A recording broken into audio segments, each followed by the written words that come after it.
¿Qué tal, chicos? Espero que se encuentren muy bien. El día de hoy inauguramos una nueva sección en el canal dedicada a la materia de fisiología y el primer tema a desarrollar será el de electrocardiografía.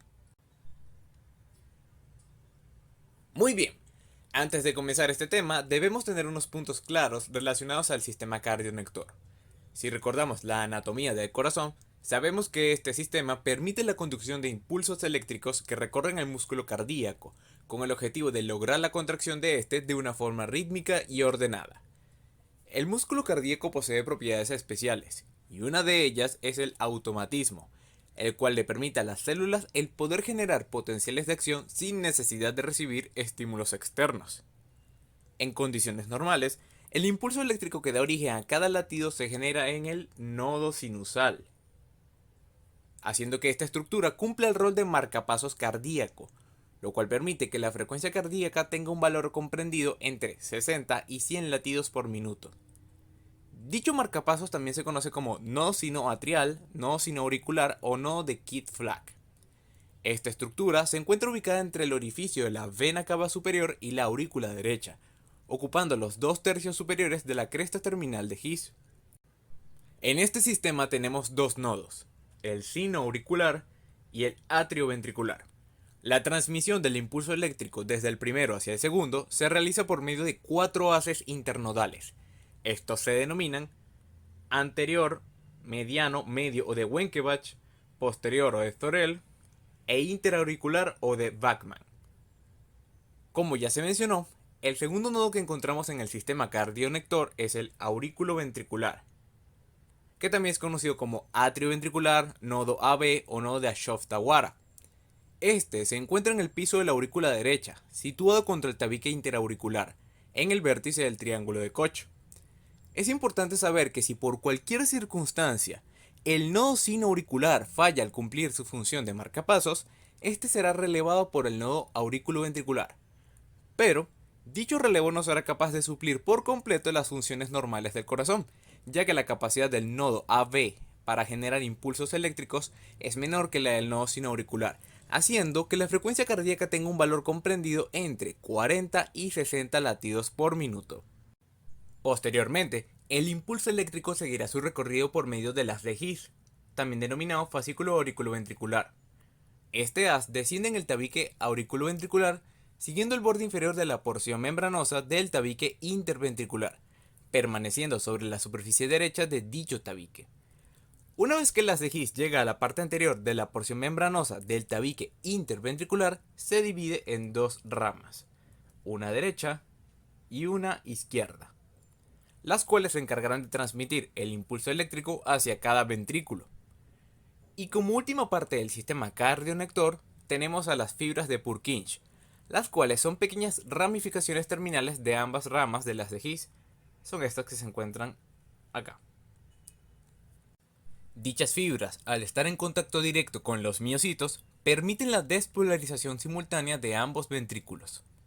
Entonces, en resumen, tenemos que el sistema cardionector es un conjunto de estructuras que permiten la generación de potenciales de acción de forma independiente y la conducción de los impulsos eléctricos con el objetivo de permitir que la contracción de las aurículas y los ventrículos se realice de forma adecuada.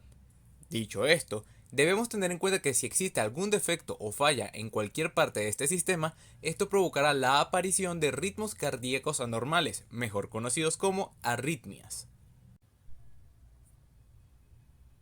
Ya entrando de lleno en el tema, tenemos que el electrocardiograma, abreviado como ECG o EKG, es un registro gráfico de la actividad eléctrica del corazón, y mediante su análisis podemos evaluar el funcionamiento de dicha actividad y las posibles patologías o lesiones que se puedan estar presentando.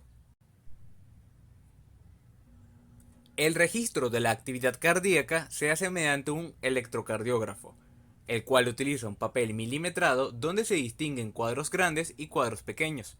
Los grandes son aquellos que tienen líneas gruesas y los pequeños tienen líneas más delgadas.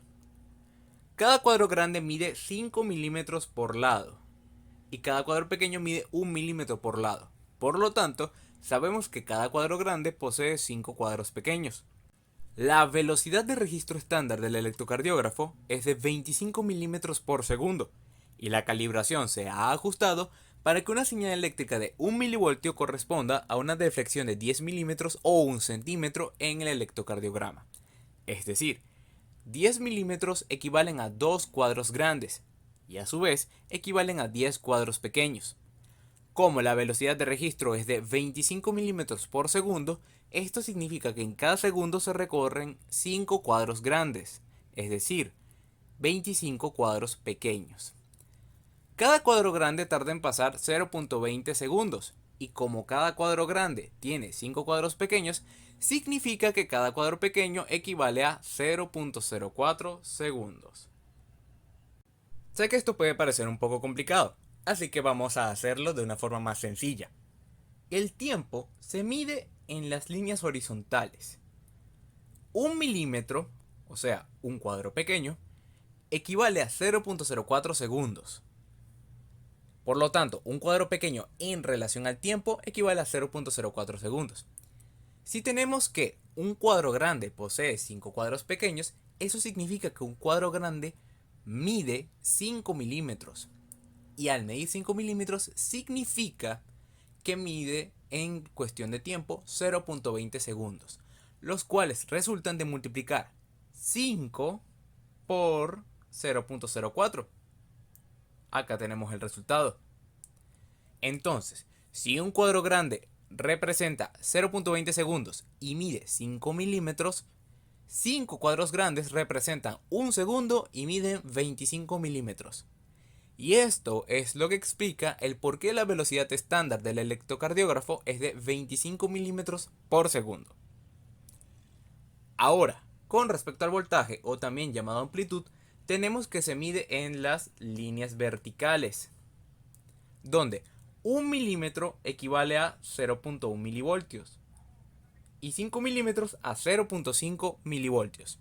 Entonces, como cada cuadro pequeño mide 1 milímetro, significa que cada cuadro pequeño representa 0.1 milivoltios. Y de esta manera, un cuadro grande equivale a 5 cuadros pequeños. Esto significa que un cuadro grande mide 5 milímetros y representa 0.5 milivoltios. Por ende, para obtener 1 milivoltio necesitamos 2 cuadros grandes, ya que entre ambos tendríamos 10 milímetros establecidos por 10 cuadros pequeños, los cuales equivalen a 1 milivoltio. La ubicación de los electrodos en distintas zonas del cuerpo permite analizar la actividad eléctrica cardíaca en forma mucho más completa que desde un solo sitio. En palabras más simples, permiten ver el corazón desde distintas perspectivas para así poder obtener resultados más detallados. El EKG convencional actual considera 12 derivaciones, las cuales se subdividen en dos grupos. Primero tenemos a las derivaciones del plano frontal. En este grupo existen 6 en total, que a su vez se subdividen en dos grupos, las derivaciones bipolares y las derivaciones unipolares o aumentadas. Las derivaciones bipolares registran la diferencia de potencial que existe entre un electrodo positivo y un electrodo negativo. Son 3 en total y se conocen como D1, D2 y D3. Debido a su disposición, dichas derivaciones conforman lo que se conoce como triángulo de Einthoven. Ahora, toca describir a cada derivación por separado. D1 mide la diferencia de potencial entre ambos brazos. D2 mide la diferencia de potencial entre la pierna izquierda y el brazo derecho. Y D3 mide la diferencia de potencial entre la pierna izquierda y el brazo izquierdo. En el caso de las derivaciones unipolares, tenemos que estas miden la diferencia de potencial entre un electrodo positivo y un punto cuyo potencial eléctrico es cero, el cual corresponde al centro del triángulo de Einthoven. Estas llevan una letra A como inicial debido a que son derivaciones ampliadas o aumentadas, y estas son ABR, donde la R corresponde a right, que significa derecho en inglés. Por lo tanto, en esta derivación el electrodo positivo está en el brazo derecho y es comparado con los electrodos de la pierna izquierda y del brazo izquierdo. Luego tenemos a AVL, donde la L corresponde a left, que significa izquierdo en inglés. Por ende, el electrodo positivo está en el brazo izquierdo, y es comparado con los electrodos del brazo derecho y de la pierna izquierda.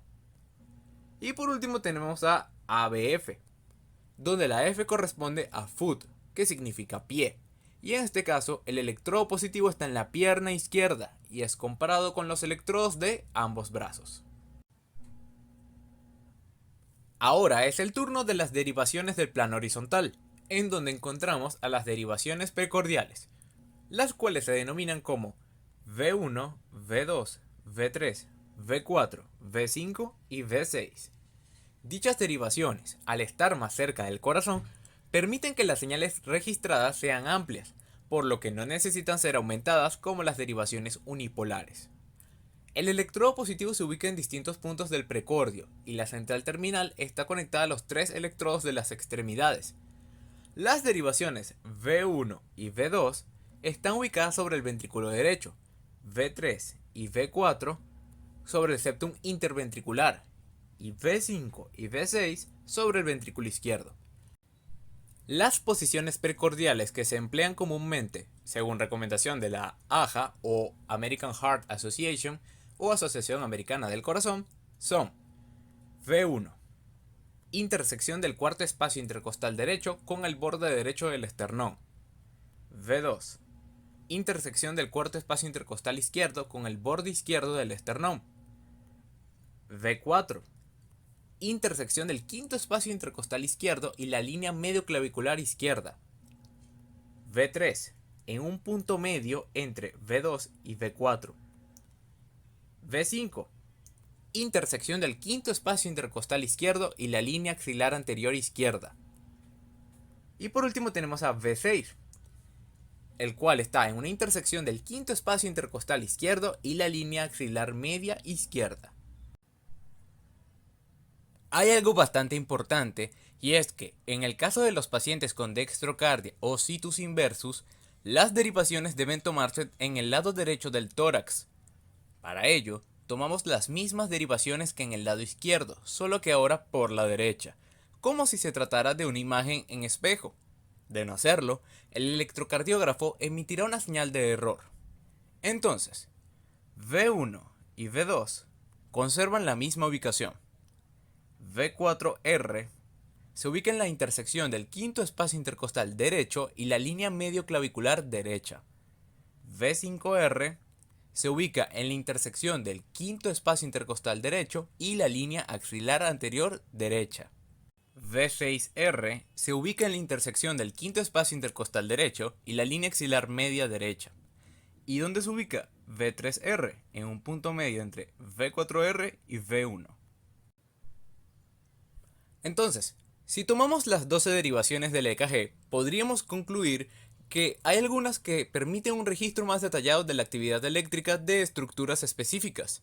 Entre ellas tenemos V1 y V2 para el ventrículo derecho y el septo interventricular, V3 para la transición entre los dos ventrículos, V3 y V4 para la cara anterior y porción baja del septum interventricular, V5 y V6 para la cara lateral o la pared libre del ventrículo izquierdo, D2 y V1 para la cara posterior de las aurículas, D1 a VL, V4, V5 y V6 para la cara lateral y la cara lateral alta del ventrículo izquierdo, D1 y AVL solamente para la cara lateral alta del ventrículo izquierdo, y por último D2, D3 y AVF para evaluar la cara diafragmática o inferior y el ventrículo derecho. Antes de poder analizar e interpretar un electrocardiograma es necesario conocer los elementos que se presentan en él. El primero a tomar en cuenta será la onda P, la cual representa la activación y o despolarización de las aurículas. En condiciones normales, el impulso eléctrico se origina en el nodo sinusal. Este impulso transcurre a lo largo de las aurículas y su eje eléctrico medio se dirige hacia abajo, hacia la izquierda y hacia adelante. Esto es lo que hace que la aurícula derecha sea la primera en iniciar la despolarización, seguida de la izquierda para así lograr la activación de ambas aurículas. La onda P tiene una morfología redondeada, con una duración máxima de 0.10 segundos, es decir, 2.5 milímetros o 2 cuadros pequeños y la mitad de un cuadro pequeño. Y tiene un voltaje máximo de 0.5 milivoltios, es decir, 5 cuadros pequeños. La onda P es positiva en todas las derivaciones, excepto en AVR, en la cual es negativa, y en la derivación V1, que es isobifásica. Eso quiere decir que ambas deflexiones tienen el mismo voltaje, solamente que una deflexión es positiva y la otra es negativa. El siguiente elemento del EKG comprende al segmento y al intervalo PR. El segmento PR representa el retardo fisiológico en la conducción auriculoventricular. Resulta ser que cuando el impulso eléctrico que se generó en el nodo sinusal llega al nodo AB, ocurre una pausa en la conducción de dicho impulso.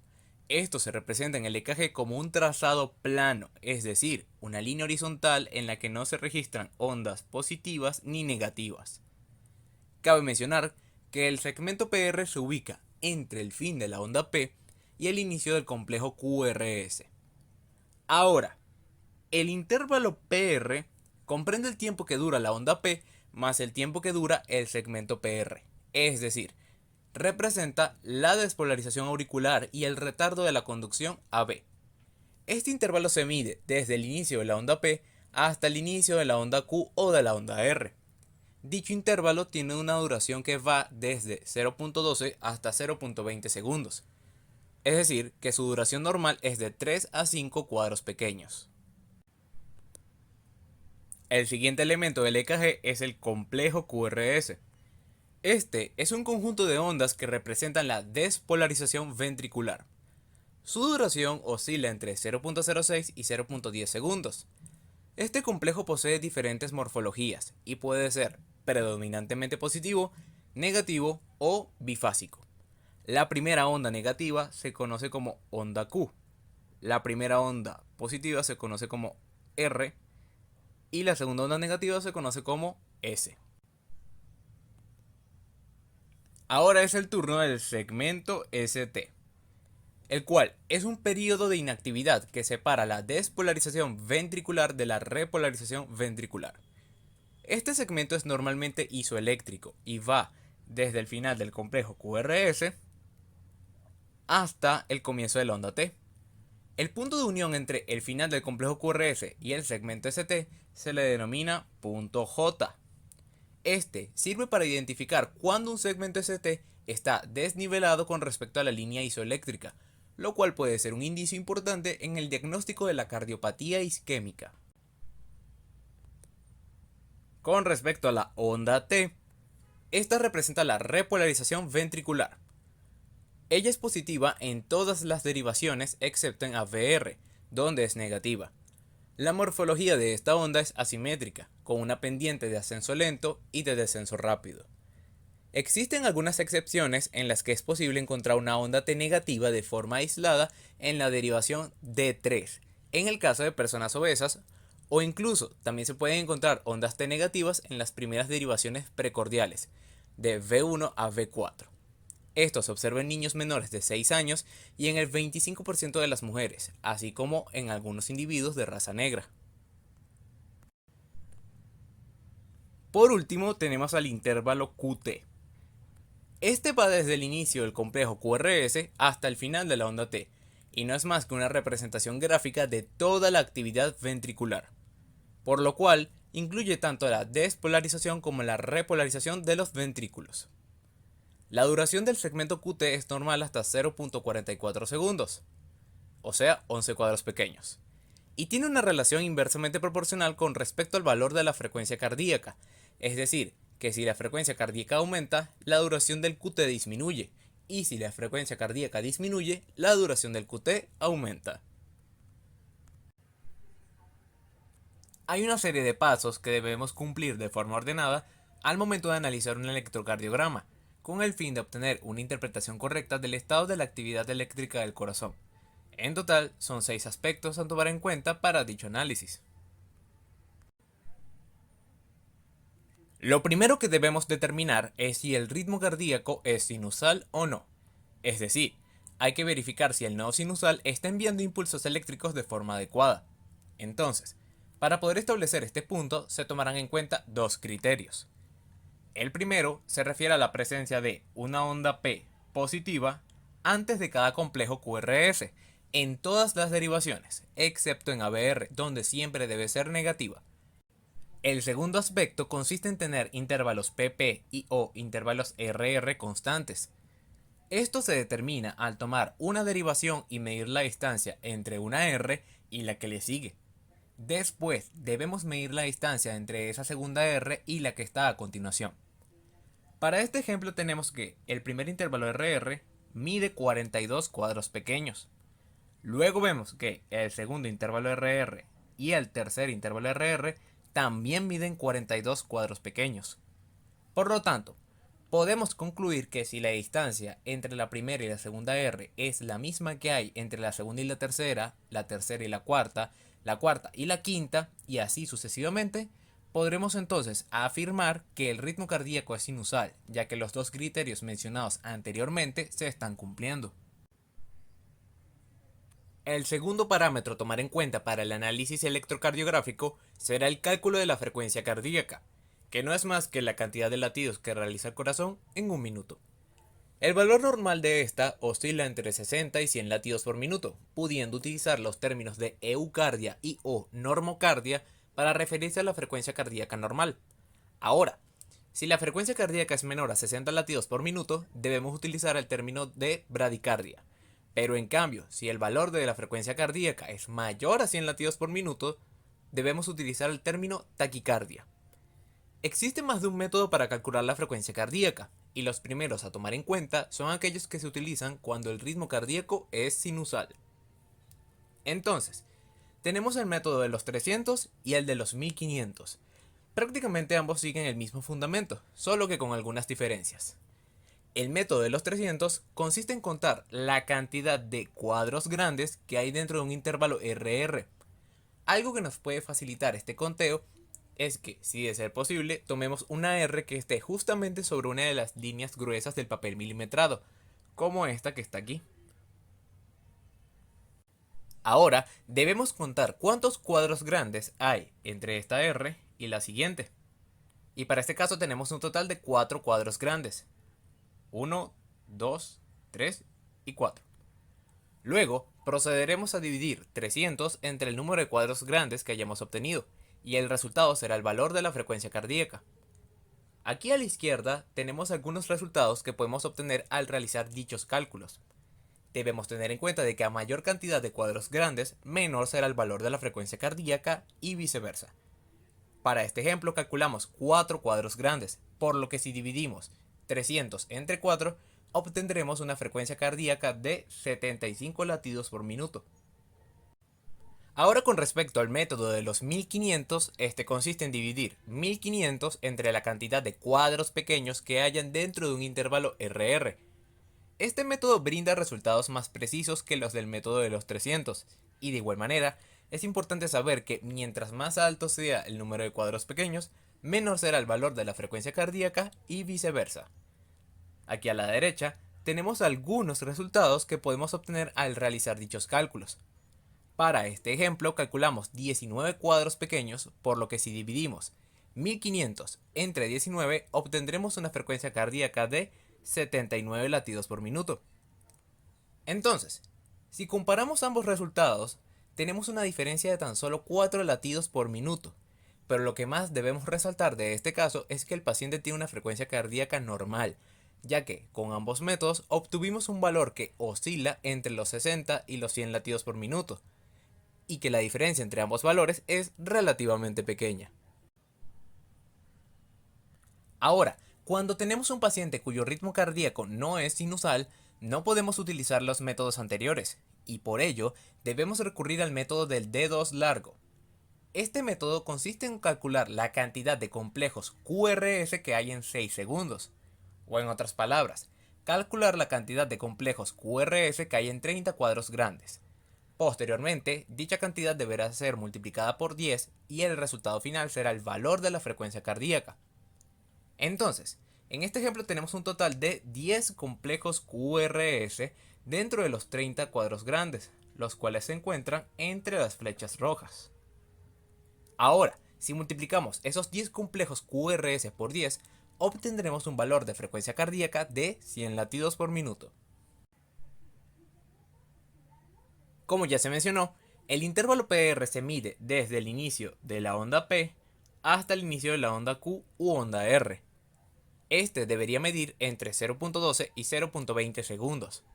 Si mide menos de 0.12, significa que la conducción auriculoventricular está acelerada, y esto ocurre en el contexto de taquicardia. En cambio, si mide más de 0.20 segundos, significa que la conducción auriculoventricular está enlentecida, y esto sucede en el contexto de bradicardia. Para el caso del complejo QRS, la duración de este debe ser entre 0.06 y 0.10 segundos. Se debe medir desde el inicio de la onda Q o el inicio de la onda R, en el caso de que no haya onda Q, hasta el final de la onda S o de la onda R si no hay onda S. Además de eso, existen otros aspectos que deben ser considerados para tomar como normal a un complejo QRS. Estos son: primero, la amplitud de la onda R no debe ser mayor a 25 milímetros en cualquier derivación. Es decir, en altura no debe superar 25 cuadros pequeños. Otro aspecto es que la suma de las amplitudes de las ondas R en D1, D2 y D3 no debe ser menor de 15 milímetros. Es decir, que si nosotros medimos la altura o amplitud de las ondas R en D1, D2 y D3, estas deben sumar por lo menos 15 milímetros o 15 cuadros pequeños. La onda Q no debe durar más de 0.04 segundos y su voltaje no debe ser mayor que un cuarto de la onda R. Es decir, que si la onda R mide 12 milímetros, la onda Q no debe medir más de 3 milímetros. La morfología es variable incluso en condiciones normales, esto con respecto al complejo QRS en general. La misma va a depender de la posición del corazón dentro del tórax y en especial de la rotación del mismo sobre sus principales ejes anatómicos. Las alteraciones encontradas en cuanto a la amplitud se relacionan con hipertrofias ventriculares, mientras que las alteraciones que se relacionan con la duración corresponden a trastornos de conducción ventricular. En otras palabras, si hay QRS muy altos, esto puede indicar un crecimiento ventricular, y si hay QRS muy anchos, esto puede indicar algún problema en la transmisión del impulso eléctrico. Es sumamente importante determinar el eje eléctrico del corazón, ya que mediante esto podremos saber si existe o no alguna desviación del mismo, lo cual puede estar relacionado a alguna alteración de la estructura cardíaca o a algún defecto del sistema cardionector. El eje cardíaco puede estar orientado hacia 4 posibles cuadrantes, los cuales están acá, siendo en la mayoría de los casos el cuarto cuadrante el que predomina. Esto ocurre porque el eje cardíaco normal está orientado según la dirección del ápex, lo que quiere decir que la mayoría de los casos vamos a tener un eje cardíaco apuntando hacia abajo y hacia la izquierda. Veámoslo de esta manera. Si aquí estuviésemos viendo un corazón por su parte anterior, significa que está en posición anatómica. Y como el ápex está apuntando hacia acá, en la mayoría de los casos el eje cardíaco estaría orientado hacia esta dirección, haciendo que dicho eje se ubique en el cuarto cuadrante. Si tomamos en cuenta que en este círculo el eje se ubica en el cuarto cuadrante, esto lo debemos trasladar a este otro círculo. Y resulta ser que ese cuarto cuadrante se encuentra entre 0 grados y más 90 grados. Por lo tanto, el valor del eje cardíaco para este caso será un número entre 0 y más 90. Teniendo esto claro, ahora es turno de calcular el valor de dicho eje. Esto lo podemos hacer de dos maneras. La primera consiste en ubicar D1 y ABF en el EKG. Ahora, hay que fijarse en si los QRS son negativos o positivos, ya que en base a eso nos ubicaremos dentro del cuadrante en el que se encuentra el eje cardíaco. Para este ejemplo tenemos QRS positivos tanto en D1 como en ABF, lo cual nos hace ubicarnos en el cuarto cuadrante. En base a esto, podemos decir que el eje tiene una orientación normal. Ahora, debemos encontrar un QRS isobifásico, o en su defecto el que sea de menor voltaje. En este caso lo encontramos en la derivación de ABL. Y ahora lo que debemos hacer es buscar la derivación que sea perpendicular a ABL. Acá tenemos ABL y la perpendicular es D2. Para hacerlo más sencillo, la perpendicular es aquella línea con la que se puede hacer una cruz simétrica, así como la que hacen D1 y ABF. Pueden verlo de esta manera, o se pueden memorizar las perpendiculares, que son D1 y ABF, D2 y ABL, D3 y ABR. Muy bien, sabiendo que la perpendicular es D2, debemos escoger cuál extremo usar. Todas las derivaciones tienen un polo positivo y otro negativo, y como ya sabemos que el eje cardíaco se ubica entre 0 y más 90, utilizaremos el lado positivo de D2, el cual corresponde a más 60 grados. Entonces, en resumen, al utilizar este método calculamos que el valor del eje cardíaco para este paciente es de aproximadamente más 60 grados. El segundo método puede brindar resultados un poco más exactos que el anterior. De igual forma, debemos buscar los complejos QRS en D1 y ABF y determinar si son positivos o negativos. Como ya sabemos que ambos son positivos, ahora nos corresponde calcular el valor de las deflexiones en cada derivación. Esto lo logramos contando los cuadros pequeños que van hacia arriba y hacia abajo en los complejos QRS. En este ejemplo tenemos que la deflexión positiva en D1 es de aproximadamente 6 cuadros pequeños y que la deflexión negativa es de un cuadro pequeño. Entonces debemos restar 6 menos 1 y eso nos dará un valor de 5. Anoten este número ya que más adelante lo utilizaremos. Debemos repetir este proceso pero ahora en ABF, en donde tenemos 10 deflexiones positivas y ninguna negativa, por lo cual no hace falta restar nada.